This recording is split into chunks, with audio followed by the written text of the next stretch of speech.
என் பெயர் மாலினி. நான் கல்லூரியில் முதலாம் ஆண்டு படித்து வருகிறேன். எனக்கு ஒரு அக்காவும் உள்ளார். அக்காவின் திருமணத்திற்கு மாப்பிள்ளை தேடிக் கொண்டிருக்கின்றனர். எனது அப்பா அரசாங்க உத்தியோகத்தில் பெரிய பொறுப்பில் உள்ளார். அதனால் பணத்திற்கு எந்த குறைவும் இல்லை. அம்மாவும் அப்பாவும் என் மேல் பாசமாக இருந்தனர். நான் பார்ப்பதற்கு மிகவும் அழகாக இருப்பேன். அதை நினைத்து நானே பலமுறை பெருமைப்பட்டதுண்டு. அதனால் சிறிய கர்வமும் இருந்தது. பள்ளியில் படிக்கும் காலங்களில் எப்பொழுதும் நான் தான் முதலிடத்தில் இருப்பேன். என்னைச் சுற்றி நிறைய தோழிகள் கூட்டம் எப்பொழுதும் இருக்கும். கல்லூரியில் சேர்ந்த பிறகு அனைத்தும் மாறத் தொடங்கியது. கல்லூரி பள்ளியில் இருந்ததைப் போல அவ்வளவு கண்டிப்பானதாக இல்லை. படிப்பதற்கும் சரி, பழகுவதற்கும் சரி நிறைய சுதந்திரம் இருந்தது. எனது வாழ்க்கையும் இங்கிருந்துதான் மாறத் தொடங்கியது. எனக்கும் மற்ற பெண்களைப் போல அனைவரும் நம்மை கவனிக்க வேண்டும் என்ற ஆசை உண்டானது. அதனால் என் அழகை நானே மேம்படுத்திக் கொண்டேன். நேர்த்தியான உடைகளை தேர்ந்தெடுத்து அணிந்து கொண்டேன். எப்பொழுதும் என்னை அலங்கரித்துக் கொண்டேன். ஆனால் அப்பொழுது எனக்கு தெரியவில்லை, அந்த ஒரு செயல்தான் என்னை எப்படி மாற்றப் போகிறது என்பதை. என் தோழிகள் நிறைய பேருக்கு காதலர்கள் இருந்தார்கள். அவர்கள் காதலனிடம் மணிக்கணக்கில் பேசிக் கொண்டிருப்பார்கள். அவர்கள் காதலனுடன் நடைபெற்ற சில சம்பவங்களையும் கூறிக்கொண்டிருப்பார்கள். அதில் சில சம்பவங்கள் என் இளமையை தூண்டிவிட்டது. நான் இதுவரை யாரையும் காதலித்தது இல்லை. அதுவரை எனக்கு அதை பற்றி எந்த வருத்தமும் இல்லை. ஆனால் சுற்றியிருந்த தோழிகளை பார்த்து எனக்கும் காதலிக்க வேண்டும் என்ற எண்ணம் தோன்றியது. காதலிக்க வேண்டும் என்று நினைத்தது தவறு இல்லை. ஆனால் அதற்காக நான் செய்த காரியம்தான் என் வாழ்க்கையை புரட்டி போட்டது. நான் வீட்டிலிருந்து கல்லூரிக்கு செல்வதற்காக பேருந்து நிலையத்தில் கல்லூரி பேருந்துக்காக காத்திருப்பேன்.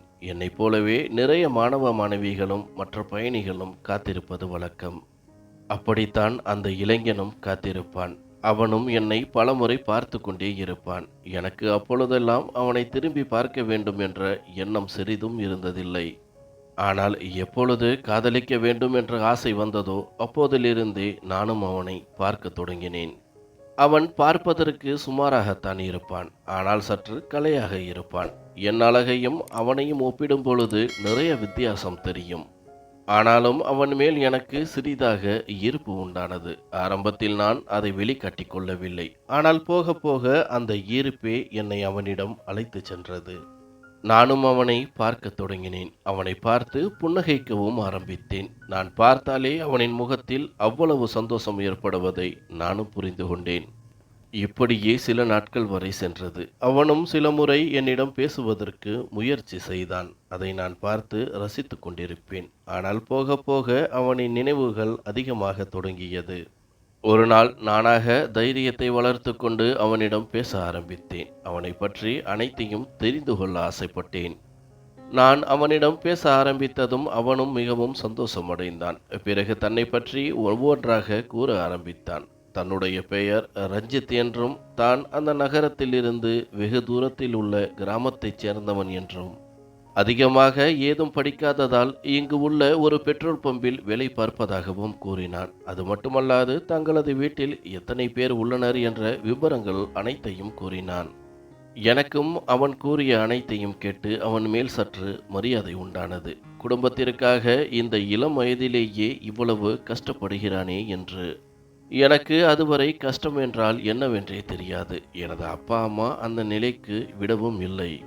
அதன் பிறகு நட்பு ரீதியாக இருவரும் பேச ஆரம்பித்தோம். அவனது கேலியான பேச்சும் அவன் எனக்கு கொடுத்த மரியாதையும் என் மனதில் ஏதேதோ செய்ய ஆரம்பித்தது.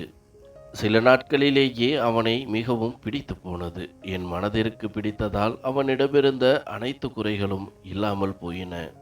அவனை நான் காதலிக்க தொடங்கினேன். ஒரு நாள் நானும் அதை அவனிடம் தெரிவிக்க அவன் மிகவும் சந்தோஷமடைந்தான். அதன் பிறகு இருவரும் பல இடங்களுக்கு சுற்றி திரிந்தோம். அந்த காதல் அனுபவமும் எனக்கு புதுவிதமான சந்தோஷத்தை கொடுத்தது. எப்பொழுதும் அவனுடன் இருக்க வேண்டும் என்ற ஆசை உண்டானது. எனக்கு வேறு எதை பற்றியும் சிந்தனைக்கு வரவில்லை. எப்பொழுதும் அவனையே நினைத்து கொண்டிருந்தேன். அவனுக்கும் அப்படித்தான் இருந்தது. என்னை பார்ப்பதற்காகவே எனக்கு முன்பாகவே வெகு நேரமாக காத்திருப்பான். அவன் காத்திருப்பது வருத்தமாக இருந்தாலும் எனக்காக ஒருவன் காத்திருக்கின்றானே என்று நினைக்கும் பொழுது சந்தோஷமாகவும் இருக்கும். எங்கள் வீட்டில் பணத்திற்கு எந்த குறைவும் இல்லாததால் எனக்கு கிடைக்கும் பணத்தில் அவனுக்கு தேவையான அனைத்து பொருட்களையும் நானே வாங்கி கொடுத்தேன். ஆரம்பத்தில் அவன் மறுத்தாலும் போக போக அனைத்தையும் வாங்கிக் கொள்வான். எனது வாழ்க்கையும் எந்த பிரச்சனையும் இல்லாமல் 2 வருடங்கள் கடந்துவிட்டது. எனது கல்லூரி படிப்பும் முடியும் தருவாய்க்கு வந்துவிட்டது. இதற்கிடையில் எனது அக்காவிற்கு பெரிய பணக்காரர்கள் வீட்டில் சம்பந்தமும் கிடைத்தது. அக்காவை நினைத்து நானும் சந்தோஷமடைந்தேன். ஏனெனில் அக்கா என்மேல் அவ்வளவு பாசமாக இருப்பார். எனக்கு 2வது அம்மாவாக இருந்து அனைத்தையும் கவனித்துக் கொள்வாள். என்னிடமும் பலமுறை புத்திமதி கூறுவாள். அப்பொழுதும் கூட என்னிடம் நிறைய தடவை கேட்டதுண்டு, நீ யாரையும் காதலிக்கின்றாயா என்று. நானும் அப்பொழுதெல்லாம் அவளிடமிருந்து எனது காதலை மறைத்து வந்தேன். ஏனெனில் எனது அக்காவை தான் அப்பாவிற்கு மிகவும் பிடிக்கும். அவளுக்கும் அப்படித்தான். எங்கே நான் காதலிக்கும் விஷயத்தை கூறினால் அப்பாவிடம் சொல்லிவிடுவாளோ என்று பயந்தேன். அதனால் எனது காதலன் ரஞ்சித்தை பற்றியும் யாரிடமும் எதுவும் கூறவில்லை. அக்காவிற்கு திருமணம் உறுதி செய்யப்பட்டதால் அதன் பிறகு எனது திருமணத்தை பற்றியும் அப்பாவும் அம்மாவும் பேசிக்கொள்ள ஆரம்பித்தனர். எனது அப்பாவிற்கும் அம்மாவிற்கும் எனது அம்மாவழி சொந்தத்தில் உள்ள உறவினரின் பையனை திருமணம் செய்து வைக்க வேண்டும் என்ற விருப்பம் இருந்தது. அதுவும் எனது அக்கா திருமணம் முடிந்த அடுத்த சில மாதங்களில் செய்து வைத்து விட வேண்டும் என்ற எண்ணமும் இருந்தது. எனக்கும் இது முன்பே தெரியும். எனது படிப்பு முடிவும் கட்டத்தில் இருப்பதால் எனது திருமணத்திற்கான ஏற்பாட்டையும் தீவிரமாகவே பேசத் தொடங்கினர். அவர்கள் பேசிக்கொள்வதை பார்த்து எனக்கு கவலையாகத்தான் இருக்கும். சில சமயம் நான் காதலிக்கும் விஷயத்தை அம்மாவிடம் சொல்லிவிடலாமா என்று கூட தோன்றும். ஆனால் எனக்கு தெரியும், இந்த திருமணத்திற்கு அப்பாவும் அம்மாவும் என்றுமே சம்மதிக்க மாட்டார்கள் என்று. காரணம், எங்கள் குடும்பத்தோடு ரஞ்சித்தின் குடும்பத்தை பார்க்கும் பொழுது ஏணி வைத்தால் கூட எட்டாது. அவ்வளவு பெரிய வித்தியாசம். ஜாதி, அந்தஸ்து, படிப்பு என அனைத்து வகையிலும் நாங்கள் அவர்கள் குடும்பத்தில் இருந்து வெகு தூரத்தில் இருந்தோம். பொதுவாக நகரத்தில் உள்ளவர்கள் ஏற்றத்தாழ்வுகளை பார்க்க மாட்டார்கள் என்று கேள்விப்பட்டதுண்டு. ஆனால் எனது குடும்பத்தில் அப்படியல்ல. எங்கள் குடும்பத்திற்கு ஏற்றவர்களோடு மட்டுமே பழக்க வழக்கங்களை வைத்துக் கொள்வோம். அப்படி இருக்கையில் எனது காதலை ஏற்றுக்கொள்வார்கள் என்று நான் கனவிலும் நினைக்கவில்லை. எனது நிலைமையை பற்றியும் மிக சீக்கிரத்தில் திருமணமாகிவிடும் என்றும் காதலன் ரஞ்சித்திடம் தெரிவிக்க அவனும் பதறிப்போய் அழ ஆரம்பித்தான். என்னை விட்டு அவனால் இருக்க முடியாது என்றும் நான் பிரிந்தால் தற்கொலை செய்து கொள்வேன் என்றும் அழுது கொண்டிருந்தான். எனக்கும் அப்படித்தான் இருந்தது. அவனை நான் எந்த காரணத்திற்காகவும் விட்டு கொடுக்க விரும்பவில்லை. அதேவேளை எனக்கு என் குடும்பத்தை விட்டும் பிரியவும் மனமில்லை. என்ன செய்வது என்று புரியாமல் குழம்பி தவித்துக் கொண்டிருந்தேன். பல நாட்கள் என்ன செய்வதென்று புரியாமல் ஒரு பைத்தியத்தை போல அலைந்து கொண்டிருந்தேன். அந்த நாட்களில் காதலன் ரஞ்சித்தை விட்டு பிரியவே முடியாது என்று புரிந்து கொண்டேன். ஆரம்பத்தில் நானும் காதலிக்க வேண்டும் என்ற ஆசைகளில்தான் அப்படி செய்தேன். ஆனால் போக போக அவன் என்னை முழுதாக மாற்றிவிட்டான். அவனின் கனிவான பேச்சும் அவன் என்னிடம் பழகும் விதமும் அவன் இல்லாமல் நான் இல்லை என்ற நிலைக்கு வந்துவிட்டேன். அக்காவின் திருமணத்திற்கான நாளும் நெருங்கிக் கொண்டிருந்தது. அது முடிந்தவுடன் எனக்கு திருமண ஏற்பாடுகளை செய்துவிட வேண்டும் என்று அப்பாவும் அம்மாவும் உறுதியாக நின்றார்கள். இதுவும் எனக்கு பயத்தை வரவழைத்தது.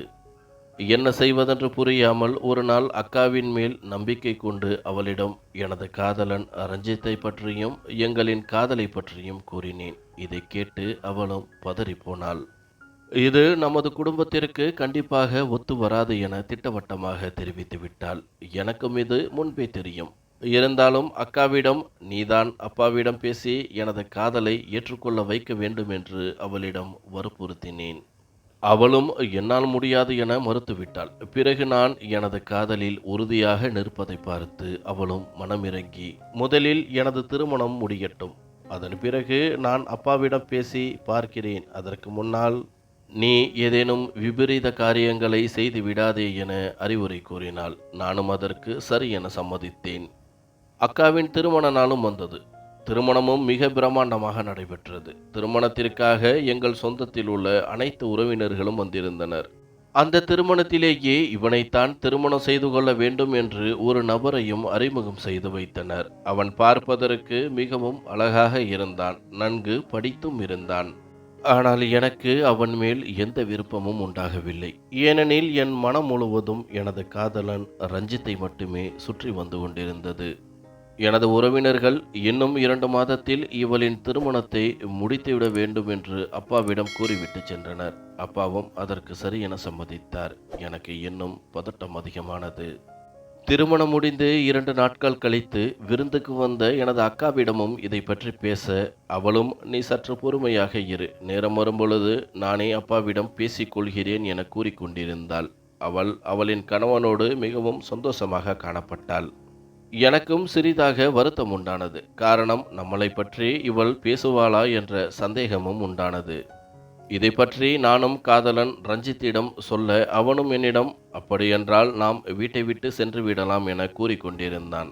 எனக்கும் அப்போதிலிருந்த மனநிலையில் அதுதான் சரி எனப்பட்டது. ஏனெனில் நாம் வெளியில் சென்று திருமணம் செய்து கொண்டால் எப்படியும் 2-3 மாதங்கள் கழித்து வீட்டிற்கு வந்தால் நம்மீது உள்ள பாசத்தால் நம்மை மீண்டும் சேர்த்து கொள்வார்கள் என்று தவறான முடிவெடுத்தேன். எனது முடிவை பற்றி காதலன் ரஞ்சித்திடம் சொல்ல அவனும் சந்தோஷமடைந்தான். அதிலிருந்து சில நாட்கள் கழித்து வீட்டை விட்டு சென்று விடலாம் என்று உறுதியாக முடிவெடுத்து அன்று காலையில் எனது அறையில் நான் காதலுடன் செல்கிறேன் என்ற கடிதத்தை எழுதி வைத்துவிட்டு, எனக்காக அப்பா சேர்த்து வைத்திருந்த நகைகளையும் கொஞ்சம் பணத்தையும் எடுத்துக்கொண்டு கனத்த இதயத்துடன் வீட்டை விட்டு வெளியேறினேன். காதலன் ரஞ்சித்தும் ரயில்வே ஸ்டேஷனில் எனக்காக காத்திருந்தான். எங்களின் திட்டம் என்னவென்றால் 2 மாதங்கள் பக்கத்து மாநிலத்தில் இருக்கும் ரஞ்சித்தின் பெரியம்மா வீட்டிற்கு சென்று தங்கிக் கொள்ளலாம். பிறகு அப்பாவிடம் வந்து பேசலாம் என்று முடிவு எடுத்திருந்தோம். அதன்படி பக்கத்து மாநிலமான ஆந்திராவிற்கு சென்று நானும் ரஞ்சித்தும் இருந்த பணத்தை வைத்து சிறிதாக வாடகைக்கு வீட்டை எடுத்தோம். ரஞ்சித்தும் என்னிடம் எனது பெரியம்மாவிடம் இன்னும் விஷயத்தை கூறவில்லை. உங்கள் வீட்டைப் போலவே எனது வீட்டிலும் எனது காதல் திருமணத்திற்கு சம்மதிக்க மாட்டார்கள். இருந்தாலும் நான் எப்படியும் பேசி சமாளித்து விடுவேன். ஆனால் அதற்கு சில நாட்கள் ஆகும். அதுவரை இங்கேயே இருக்கலாம். பெரியம்மா சம்மதித்தவுடன் நாம் அங்கு சென்று தங்கிக் கொள்ளலாம் என்றான். நானும் அவனிடம் சரி என்று சம்மதித்தேன். 1 மாத காலங்கள் அவனுடன் சந்தோஷமாக இருக்க ஆரம்பித்தேன். என் வாழ்க்கையில் மொத்த சந்தோஷமும் கிடைத்தது போல அவ்வளவு ஒரு திருப்தி. ஆனால் அப்பாவும் அம்மாவும் நான் இல்லாமல் எவ்வளவு கஷ்டப்படுவார்கள், எங்கெல்லாம் தேடி திரிவார்களோ என்று நினைக்கையில் அழுகையாகத்தான் வரும். அப்பொழுதெல்லாம் காதலன் ரஞ்சித் தான் என்னை ஆறுதல் படுத்தி சமாதானம் செய்வான். காதலன் கொடுத்த சந்தோஷத்தில் அப்பாவையும் அம்மாவையும் கொஞ்சம் கொஞ்சமாக மறக்க ஆரம்பித்தேன். ஒரு நாள் ரஞ்சித் என்னிடம் தனது பெரியம்மாவிடம் பேசிவிட்டதாகவும், உன்னை பார்ப்பதற்கு ஆசைப்படுகிறார் என்றும், இனிமேல் நாம் அவர்களது வீட்டிலேயே தங்கிக் கொள்ளலாம் என்றும் கூற, நானும் மகிழ்ச்சியடைந்து அவனது பெரியம்மாவை காண புறப்பட்டேன். கடைகள் நிறைந்த ஒரு தெருவிற்குள் அழைத்துச் சென்றான். அங்கு ஒரு வீட்டிற்குள் அழைத்துச் சென்றான். அங்கே நிறைய பெண்களும் இருந்தனர். அதை பற்றி நான் கேட்க, அதற்கு ரஞ்சித்தோ, இவர்கள் அனைவரும் எனது பெரியம்மாவிடம் நடனம் கற்றுக்கொள்ள வந்தவர்கள். எனது பெரியம்மா மிக பெரும் நடன ஆசிரியர். அதனால்தான் இவ்வளவு பெண்கள் அவரை தேடி வருகின்றனர் என கூற, நானும் ஆச்சரியமடைந்து அவர்களை பார்த்து கொண்டிருந்தேன். அவர்களின் உடைகளும் அதை போலவே இருந்தன. சிறிது நேரம் கழித்து, நீ இங்கேயே அமர்ந்து கொள், பெரியம்மா சற்று வேலையாக உள்ளார், பிறகு வந்து அவர் உன்னை பார்ப்பார், அவரிடம் பணிவாக நடந்து கொள் என அறிவுரை கூறிக்கொண்டிருந்தான். நானும் அவன் சொல்வதை அமைதியாக கேட்டுக்கொண்டிருந்தேன். சிறிது நேரத்தில் ஒரு நடுத்தர வயதுமிக்க பெண்மணி வர, அங்கிருந்த பெண்கள் அனைவரும் அவரை பார்த்து வணக்கம் வைத்தனர். என்னிடம் நெருங்கி வர, ரஞ்சித்தும் இவர்தான் என் பெரியம்மா என அறிமுகம் செய்து வைத்தார். நானும் அவரின் கால்களில் விழுந்து ஆசீர்வாதம் வாங்கிக் கொண்டேன். அவரும் சிரித்து கொண்டே எனக்கு புரியாத மொழியில் பேசிக்கொண்டிருந்தார். ரஞ்சித்திடம் இதை பற்றி கேட்க, அவனும் அவர் சிறுவயதிலிருந்தே இங்கேயே வளர்ந்தவர், தமிழ் அவ்வளவாக வராது என பதிலளித்து கொண்டிருந்தான். நானும் அதை பெரிதாக நினைக்கவில்லை.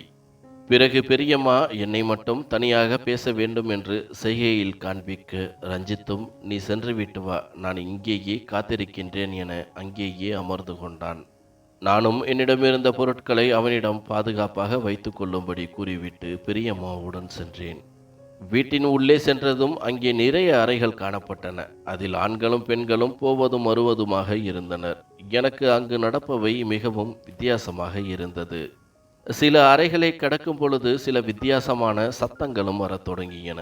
எனக்கு அப்பொழுதுதான் புரிய ஆரம்பித்தது, நாம் எப்பேற்பட்ட இடத்திற்கு வந்துள்ளோம் என்பது. எனது பயமும் அதிகரிக்க ஆரம்பித்தது. சிறிது நேரத்திலேயே எனக்கு அனைத்து உண்மைகளும் புரிந்துவிட்டது. அது ஒரு தவறான தொழில் நடக்கும் இடம் என்பது.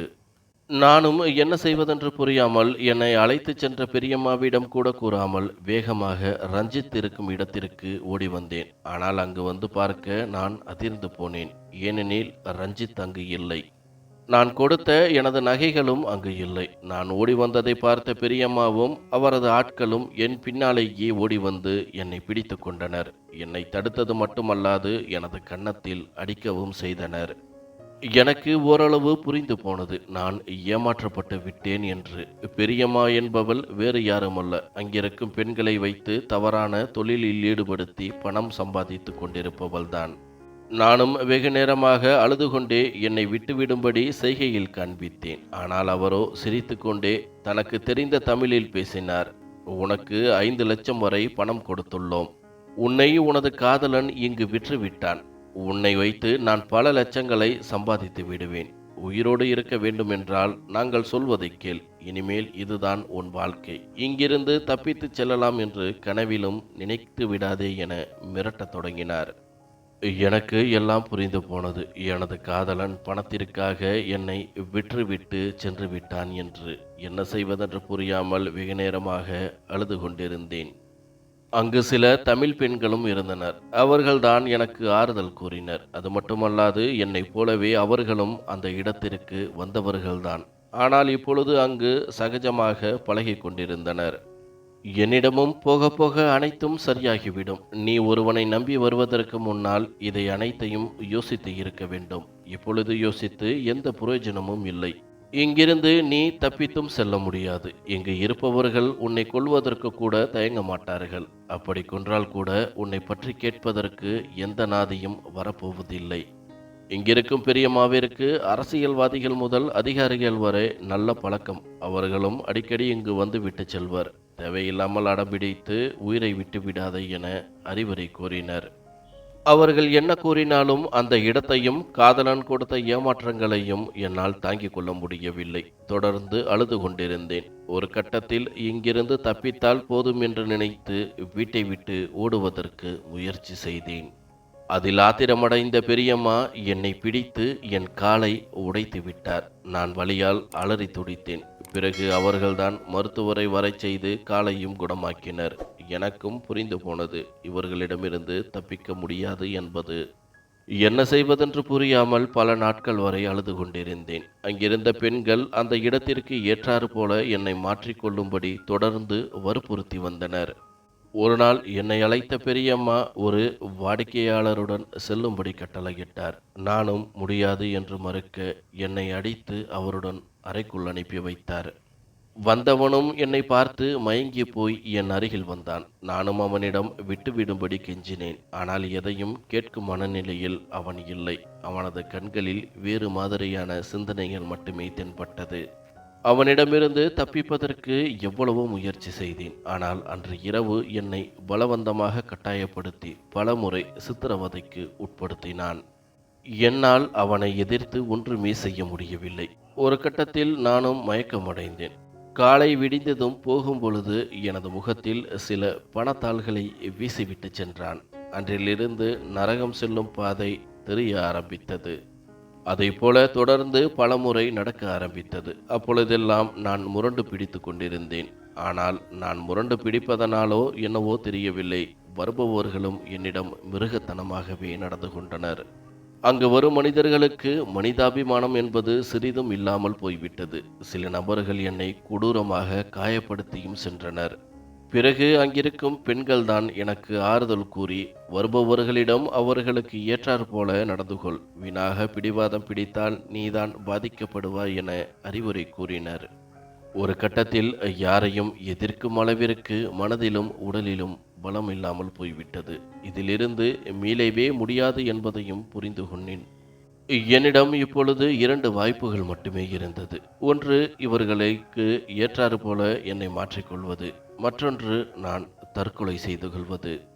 எனக்கு தற்கொலை செய்து கொள்ளும் அளவிற்கு தைரியம் இல்லை. அதனால் முதல் வாய்ப்பை பயன்படுத்தி கொள்ள நினைத்தேன். அவர்கள் சொல்வதை கேட்கலாம் என்று. எனக்கு வேறு வழியும் இல்லை. அவர்களிடமிருந்து காயப்படுவதை விட அவர்கள் சொல்வதை கேட்கலாம் என்று நினைத்தேன். இப்படியே 2 வருடங்கள் கடந்துவிட்டது. நானும் அவர்களில் ஒருத்தியாகி போனேன். என்னைப் போலவே பல பெண்கள் காதல் என்று காதலனால் ஏமாற்றப்பட்டு இங்கு வருவதை பார்த்து கொண்டுதான் இருந்தேன்.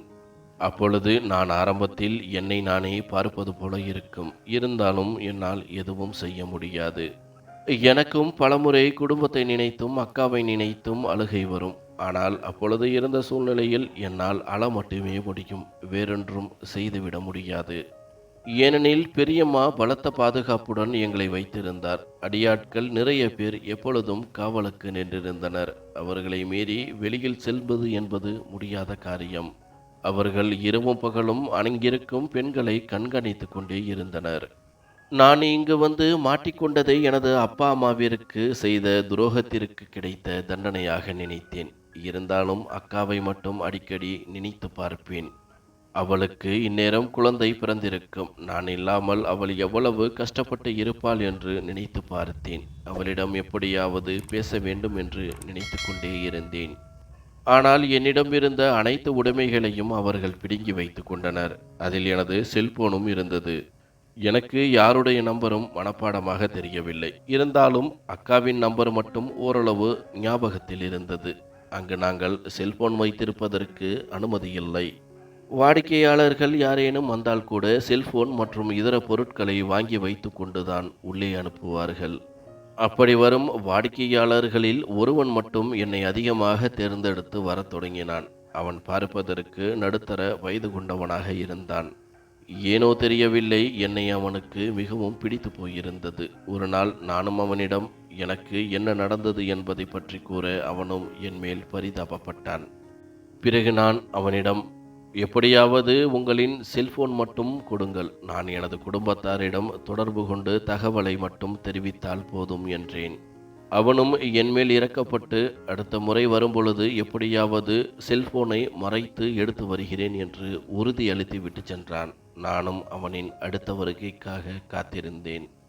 சில நாட்கள் கழித்து சொன்னது போலவே அவனும் வந்தான். அவனும் தான் கூறியது போலவே மறைத்து வைத்து செல்போனை எடுத்து வந்து என்னிடம் கொடுக்க நான் அடைந்த மகிழ்ச்சிக்கு அளவே இல்லை. எனக்கு புதிதாக நம்பிக்கை ஒன்று தென்பட்டது. எப்படியும் நமது குடும்பத்தோடு சேர்ந்து விடலாம் என்று. நானும் அவனுக்கு பலமுறை நன்றி கூறினேன். பின்பு எனக்கு ஞாபகம் இருந்த வரையில் அக்காவின் நம்பரை தொடர்பு கொள்வதற்கு முயற்சி செய்தேன். அது பலமுறை தவறாகவே சென்றது. எனது முயற்சி அன்று இரவு முழுவதும் தொடர்ந்து கொண்டே இருந்தது. அதுவரை அந்த மனிதரும் பொறுமையாக காத்திருந்தார். அந்த சமயத்தில் எனக்காக உதவி செய்த ஒரே மனிதர். அவரிடமும் நான் நிறையவே நன்றி கூறினேன். அவரும் பெருந்தன்மையாக என்னை எதுவும் செய்வதற்கு வற்புறுத்தவில்லை. நிறைய முயற்சி செய்த பிறகு கடவுள் எனக்கு துணை நின்றார். கடைசியாக எனது அக்காவின் நம்பரும் கிடைத்தது. அவளுடன் பேச ஆரம்பித்தேன். எனது குரலை கேட்டதுமே அவள் அழ ஆரம்பித்தார். நானும் அழ ஆரம்பித்தேன். வெகு நேரம் அழுதுவிட்டு பிறகு இருவரும் பேசத் தொடங்கினோம். என்னை பற்றி அனைத்தையும் விசாரித்தாள். நானும் எனக்கு நடந்த கொடுமைகளை பற்றி கூற அவள் பதறி போனாள். பிறகு அம்மா அப்பாவை பற்றி விசாரிக்க அவர்களும் என்மேல் கோபமாக இருப்பதாகவும், நான் வீட்டை விட்டு சென்ற பிறகு எங்கே வெளியே தெரிந்தால் அவமானமாகிவிடும் என்று நினைத்து நான் வெளிநாடு சென்று படித்து வருகிறேன் என்று உறவினர்களிடம் கூறியுள்ளதாக தெரிவித்தாள். அது மட்டுமல்லாது என்னை திருமணம் செய்து கொடுத்த வீட்டிலும் அனைவரும் அப்படியே நினைத்து உள்ளனர். நீ ஓடிப்போனது யாருக்குமே தெரியாது என கூறினாள். பிறகு அவளை பற்றி விசாரிக்க அவளும் 2 வருடங்களுக்கு பிறகு இப்பொழுதுதான் குழந்தை பெறும் நேரம் வந்தது என்றும், பிரசவத்திற்காக மருத்துவமனையில் அனுமதிக்கப்பட்டுள்ளேன் என்றும், இன்னும் 2 நாட்களில் குழந்தை பிறந்துவிடும் என்றும் கூறினாள். இதை கேட்டு நானும் சந்தோஷமடைந்தேன். பிறகு அவள் என்னிடம் நான் இருக்கும் முகவரியை கேட்க அருகிலிருந்த அந்த மனிதரிடம் கேட்டு நான் இருக்கும் முகவரியை கொடுத்தேன். அக்காவும் என்னிடம் இன்னும் 2 நாட்களில் குழந்தை பிறந்துவிடும், அதன் பிறகு நான் பொறுமையாக எனது கணவரிடம் எடுத்துச் சொல்லி உன்னை எப்படியும் அங்கிருந்து மீட்டு கொண்டு வந்து விடுவேன். இந்த 2 நாட்கள் மட்டும் பொறுத்துக்கொள் என்றாள். நானும் சந்தோஷமாக சரி என்று சம்மதித்தேன். பிறகு விடிந்து போகவே அந்த மனிதர் என்னிடமிருந்த செல்போனை வாங்கி சென்று விட்டார். நானும் அவளாக காத்திருந்தேன். இந்த 2 நாட்கள் எப்பொழுது முடியும் என்று. எனக்கு நிறையவே நம்பிக்கை இருந்தது. எனது அக்கா எனக்காக இதை செய்வாள் என்று. நானும் வீட்டில் உள்ள யாரேனும் வருவார்களா என்று அடிக்கடி பார்த்து கொண்டே இருந்தேன். 2 நாட்கள் என்பது 4 நாட்களாக தொடங்கியது. அப்படியே படிப்படியாக 10 நாட்களையும் கடந்துவிட்டது. நானும் காத்திருந்து காத்திருந்து அழுகையாக வந்தது. ஒருவேளை நான் சந்தோஷப்படுவேன் என்பதற்காக அக்கா என்னிடம் அப்படி கூறியிருக்கலாம். உண்மையில் அவளும் என்மேல் கோபத்தில் இருந்திருக்கலாம். இல்லையென்றால் ஒருவேளை நான் இப்படிப்பட்ட இடத்திலிருந்து அழைத்து வரப்பட்டேன் என்று எல்லோருக்கும் தெரிந்தால் என்னால் அக்காவிற்கும் அவமானம் ஏற்படும் என்று கூட நினைத்திருக்கலாம். அதனால்தான் என்னை பற்றி யாரிடமும் சொல்லாமல் மறைத்து விட்டாளோ என்று கூட தோன்றியது. நான் அனைத்தையும் யோசித்து யோசித்து பைத்தியமானவளைப் போல ஆகிவிட்டேன். எனக்கு சிறிதாக நம்பிக்கையும் குறைய ஆரம்பித்தது. இனிமேல் என்னை தேடி யாரும் வரமாட்டார்கள் என்று. கடைசி வரையில் இந்த நரகத்தில் மாட்டிக்கொண்டு இங்கேயே வியாதி வந்து இறக்க வேண்டியதுதானோ என்று மனதளவில் கஷ்டப்பட்டு கொண்டிருந்தேன். சில நாட்களில் என்னை தேடி யாரும் வரப்போவதில்லை என்று தெரிந்து போனது. நானும் எப்பொழுதும் போல மாறிவிட்டேன். ஒரு நாள் காலை 2-3 கார்களில் போலீஸ் அதிகாரிகள் நான் இருக்கும் வீட்டிற்குள் நுழைந்தனர். அதை பார்த்து அங்குள்ள அனைவருக்கும் ஆச்சரியம். காரணம், இதுவரை போலீஸ் என்று யாருமே அங்கு வந்ததில்லை. அவர்களோடு சேர்த்து எனது அக்காவின் கணவரும் வந்திருந்தார். அவரை என் அக்காவின் நிச்சயதார்த்தத்தில் பார்த்திருக்கிறேன். அதை பார்த்து எனக்கு ஆச்சரியமாகவும் அழுகையாகவும் வந்தது. நானும் அவர்களின் அருகில் செல்ல முயற்சிக்க அங்கிருந்தவர்கள் என்னை தடுத்து நிறுத்தினர். பிறகு பெரியம்மாவுடன் வெகு நேரமாக வந்திருந்தவர்கள் பேசிக்கொண்டிருந்தனர். ஒரு கட்டத்தில் எனது அக்காவின் கணவர் பெட்டியிலிருந்து பல ரூபாய் நோட்டுகளின் கட்டுக்களை எடுத்து பெரியம்மாவின் முன்னிலையில் வைத்தார். அதற்கு மேலும் பெரியம்மா ஒன்றும் பேசவில்லை. அவரும் என்னை அழைக்க நானும் சென்று அக்காவின் கணவரை பார்த்து அழுதேன். அவரும் என்னிடம் எதுவுமே கூறவில்லை. எனது கையை பிடித்து கொண்டு வெளியில் அழைத்து வந்தார். 2 வருடங்களுக்கு பிறகு அப்பொழுதுதான் முதல் முறையாக வீட்டை விட்டு வெளியே வந்தேன். நானும் திரும்பி பார்க்க என்னோடு இருந்த மற்ற பெண்கள் கண்களில் கண்ணீரோடு என்னை கையை அசைத்து வழி அனுப்பி வைத்தனர். அக்காவின் கணவரும் என்னை காரில் அமர வைத்துவிட்டு அழைத்து வந்திருந்த போலீஸ் அதிகாரிகளுக்கு நன்றி கூறிவிட்டு புறப்பட்டார். காரில் வரும்போது கூட அவர் என்னிடம் எதுவுமே பேசவில்லை. என் மனமும் சந்தோஷத்தால் துள்ளி குதித்து கொண்டிருந்தது. கடைசியாக அந்த நரகத்திலிருந்து விடுதலை பெற்றுவிட்டோம் என்று. ஒருபுறம் அப்பா அம்மாவின் மூஞ்சில் எப்படி விழிப்பேன் என்றும் பதட்டமாக இருந்தது. ஆனாலும் அவர்கள் என்னை ஏற்றுக்கொள்வார்கள் என்ற நம்பிக்கையும் இருந்தது. பல மணி நேரம் பயணம் முடிந்து என்னை அக்காவின் வீட்டிற்கு அழைத்து சென்றார் அவரது கணவர். வீடும் பிரமாண்டமாக இருந்தது. அங்கு நிறைய வேலையாட்கள் என்னை வரவேற்றனர். பிறகு மாடியிலிருந்த எனது அக்காவின் அறைக்கு அழைத்து சென்றார். அங்கு சென்று பார்க்க நான் அதிர்ச்சி அடைந்தேன். காரணம், எனது அக்காவின் புகைப்படத்தில் மாலை இடப்பட்டு இருந்தது. அதிலிருந்து அவள் இறந்து விட்டாள் என்று தெரிந்தது. அதை பார்த்து நான் கதறி அழுதேன். சிறிது நேரம் கழித்து அக்காவின் கணவர் என்னிடம் பேச ஆரம்பித்தார். பாரம்மா, அனைவரும் நினைத்தது போலவே நானும் நீ வெளிநாடு சென்று படித்து கொண்டிருக்கின்றாய் என்று தான் நினைத்தேன். உனது அக்காவை பிரசவத்திற்காக அனுமதித்திருந்தோம். பிரசவம் முடிந்து அழகான பெண் குழந்தையும் பிறந்தது. அதன் பிறகு உனது அக்காவின் உடல்நிலையில் மிக பெரும் மாற்றங்கள் ஏற்பட்டது.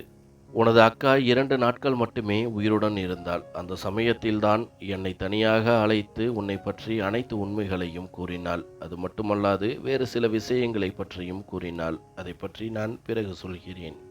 எனது குழந்தையை நீதான் வளர்க்க வேண்டும் என்று என்னிடம் சத்தியமும் வாங்கி கொண்டாள். அந்த நிலையில் கூட எனது தங்கையை எப்படியாவது காப்பாற்றி விடுங்கள் என்று கூறிக்கொண்டே இருந்தாள்.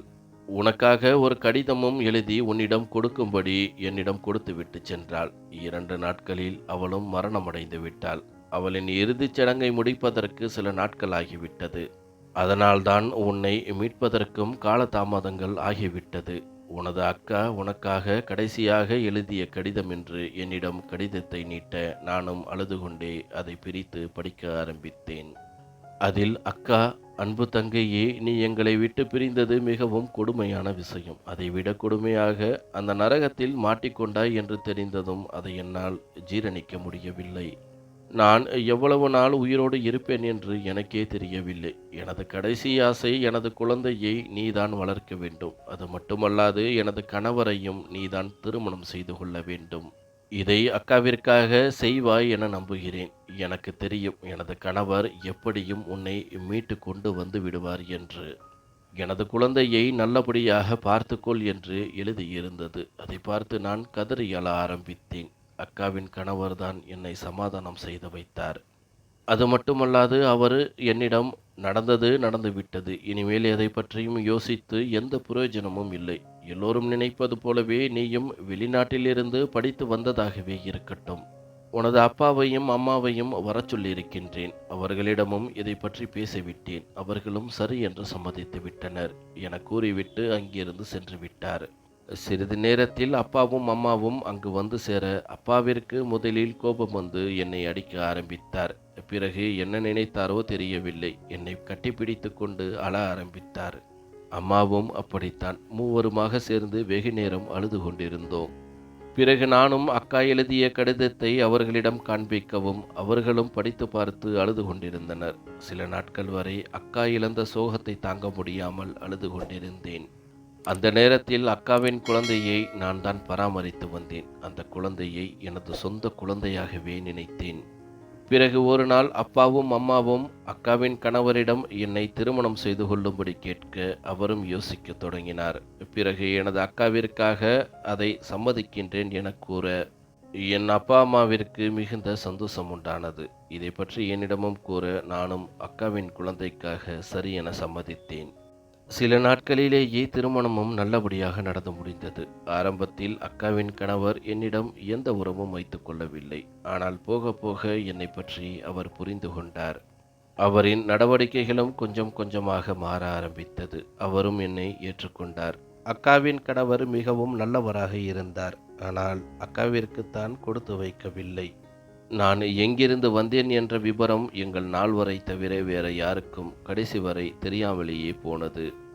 நாங்களும் இப்பொழுது கணவன் மனைவியாக அனைத்தையும் மறந்து நிம்மதியான வாழ்க்கையை வாழ்ந்து கொண்டிருக்கின்றோம்.